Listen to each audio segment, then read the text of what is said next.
بسم اللہ الرحمن الرحیم۔ السلام علیکم۔ کل جو پاکستان کے اندر ایک افغانستان کے بارڈر کے ساتھ یا بلوچستان کے کسی ایریے میں ایک جو کل ہمارے حکومتی اہلکاروں کو یا جو ادارے تھے ان کو ایک نامعلوم لاش ملی، بعد میں جب اس کے تحقیق ہوئی تو پتہ چلا کہ وہ ایک عظیم کمانڈر غازی عبدالجبار صاحب تھے، جو کہ پنجاب کے رہنے والے تھے اور افغانستان کے اندر انہوں نے بے بہا قربانیاں دیں اور کشمیر کے محاذ پر بھی وہ کافی سرگرم رہے، عملی مجاہد تھے، عملی محاذوں پر حصہ لیا، 5000 سے زائد جو مجاہدین کی قیادت افغانستان کے محاذوں پر کی، سینکڑوں کشمیری مجاہدین کی قیادت کی، بلکہ ہزاروں، اور جن کی تاریخ جو ہے وہ جب بھی ان کا ذکر کرے گی تو افغانستان کا محاذ ہو، روس کی جنگ ہو یا امریکہ کے خلاف دور حاضر کی جنگ ہو، تو وہ ہر وقت مجاہدین کے صفحہ اول کے دستے کی کمان کرتے نظر آئے۔ مولانا عبدالجبار صاحب کو 14 فروری کے واقعے کے بعد ہندوستانی دباؤ پر گرفتاریوں کے سلسلے میں حراست میں لیا گیا تھا۔ یہ ایک مختصر سی میں تھوڑی سی آپ کو ڈیٹیل بتاتا چلوں کہ ہوا کیا ہے،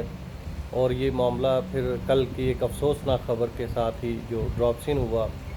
کہ مولانا عبدالجبار صاحب کو 14 فروری کے واقعے کے بعد ہندوستانی دباؤ پر گرفتاریوں کے سلسلے میں حراست میں لیا گیا، پھر ایک دن جیل سے رہا کیا گیا، مگر چند گز کے فاصلے پر کھڑے نامعلوم، جو کہ سب کو معلوم ہے کہ وہ نامعلوم کون ہیں، انہیں لے کر چل دیے۔ یقین تھا کہ چند ہفتوں بعد مولانا واپس آ جائیں گے، انہیں رہائی مل جائے گی، مگر کل انہیں نامعلوم، جو کہ سب کو معلوم ہے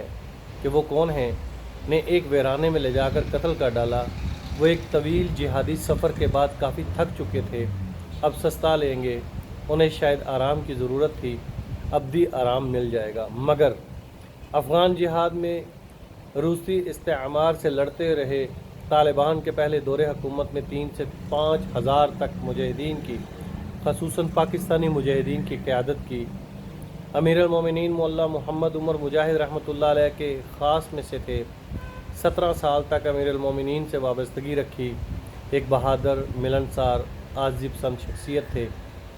دور اندیش تھے، بصیرت والے تھے، لیکن افسوس کہ اپنے جہادی دوستوں نے حد درجہ ستایا، مگر صبر کی راہوں کو ترک نہیں کیا۔ میں ذاتی طور پہ گواہ ہوں کہ وزیرستان میں پاکستان کے مخالف گروپ کمانڈرز سے ملاقاتیں کرتے اور پاکستان میں کارروائیوں کو ترک کر کے افغان جہاد میں شرکت کی اپیل کرتے، گھنٹوں سمجھاتے، پاکستان کے خلاف محاذ ترک کر دو، دینی مصلحت کا لحاظ رکھو، دشمن یہی چاہتا ہے کہ پاکستان کمزور ہو۔ حکمران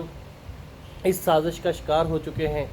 آپ کے پاس دینی بصیرت ہے، بصیرت سے فیصلہ کرو۔ آج تم نے پاکستان کا ایک وکیل مار ڈالا، خود اپنے ہاتھوں سے اپنا ایک حمایتی کھو دیا، اپنا ایک سپاہی اس کو موت کی نیند سلا دیا۔ مولانا عبدالجبار شہید رحمۃ اللہ علیہ کے 35 سال کی جہادی خدمات ہیں، آخر کس بنیاد پر شہید کیا، ان کا جرم کیا تھا؟ مولانا عبدالجبار شہید کا قتل یہ ان ہزاروں نوجوانوں کے قتل سے قطعی مختلف ہے جن کے ہاتھ پاؤں بندھے تھے اور وہ بہادری سے مقابلہ کرتے ماورائے عدالت جعلی مقابلوں میں قتل کر دیے گئے۔ مولانا عبدالجبار صاحب، وفاق المدارس کے حضرات، بنوری ٹاؤن کے تمام بزرگ، جامعہ رشید کے حضرات، پاکستان بھر کے تمام بڑے علماء کرام، تمام مکتبہ فکر کے علماء کرام کے مقرب تھے، سب سے ذاتی حیثیت سے ملاقاتیں رکھتے تھے۔ مولانا فضل الرحمان قائد جمعیت سے اچھی خواصی شناسائی تھی، متعدد ملاقاتیں تھیں، افغان امارت اسلامی کی شورا کے نہایت قریبی تھے۔ یہ مظلومانہ شہادت جس سے احساس محرومی و بے چینی جنم دے گی، اس کی ایک جھلک یہ ہے، کل رات سے درجنوں ہمدرد پیغامات دے چکے کہ اپنی حفاظت یقینی بنائیں، کسی محفوظ جائے پناہ کی طرف نکل جائیں۔ میں نے صاف کہہ دیا کہ نہیں، صرف اور صرف مظلومیت کی موت مرنا پسند کروں گا، نامعلوم قبر کی گہری پاتال اتار دیا جاؤں یا کسی ویرانے سے ہاتھ بندھی لاش ملے، میری مظلومیت ہی میری وکیل بن کر خون کا مقدمہ لڑے گی۔ ہم قیام امن کے لیے شرعی اصولوں کے تحت کردار ادا کرتے رہیں گے۔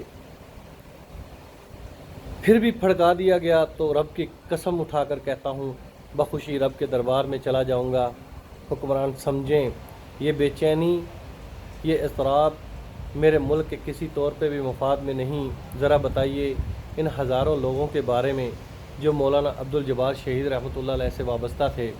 مولانا کو یہ جو میں نے پڑھ کے سنایا ہے، یہ ایک ہمارے جہادی بھائی انہوں نے ایک اپنی فیس بک آئی ڈی کے اوپر تحریر لکھی ہے، تو میں نے جب پڑھا تو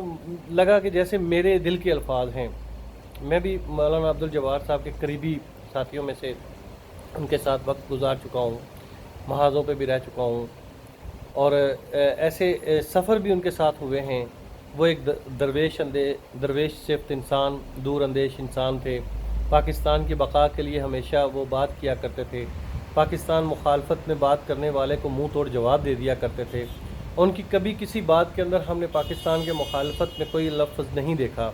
وہ جب بھی کسی میٹنگ میں یا جہادی حلقے سے یا دینی حلقے سے کوئی میٹنگ ہوتی تو اس میں سب سے پہلے پاکستان کا نعرہ لگواتے، پاکستان کی بات کرتے، پاکستان کے دفاع کی بات کرتے، پاکستان کے دشمنوں کی نشاندہی کرتے، پھر ہمیں سمجھاتے کہ جو کچھ مرضی ہو جائے پاکستان میں تمہیں عدالتوں میں لے جایا جائے گا، پاکستان میں تمہیں قید و بند کی صورتیں برداشت کرنا پڑیں گی، پاکستان میں تمہارے اوپر زمین تنگ کر دی جائے گی، پاکستان کے حکمران طرح طرح کے بیرونی دباؤ کے اندر آ کر تمہارے اور دینی حلقے کے اوپر اپنے شکنجے کسیں گے، لیکن خبردار پھر بھی کبھی بھی پاکستان کے خلاف اپنی اس صلاحیتوں کو استعمال نہ کرنا جو تم نے خالص اللہ کے دین کی سربلندی کے لیے میدان میں لڑنے کے لیے سیکھی ہیں یا حاصل کی ہیں، جو اللہ تعالیٰ نے تمہیں عطا کی ہیں۔ لیکن آج کی یہ جو خبر ہے، کل رات کو جب یہ پتہ چلا کہ ایک ایسا جہادی کمانڈر جو کہ پاکستان کے لیے بے ضرر تھا، وہ صرف دین کی بات کرتا تھا، وہ پاکستان کے دشمنوں سے لڑتا رہا، وہ پاکستان کے دشمنوں کو اپنا دشمن سمجھتا رہا، وہ میدانوں میں ان کا مقابلہ کرتا رہا،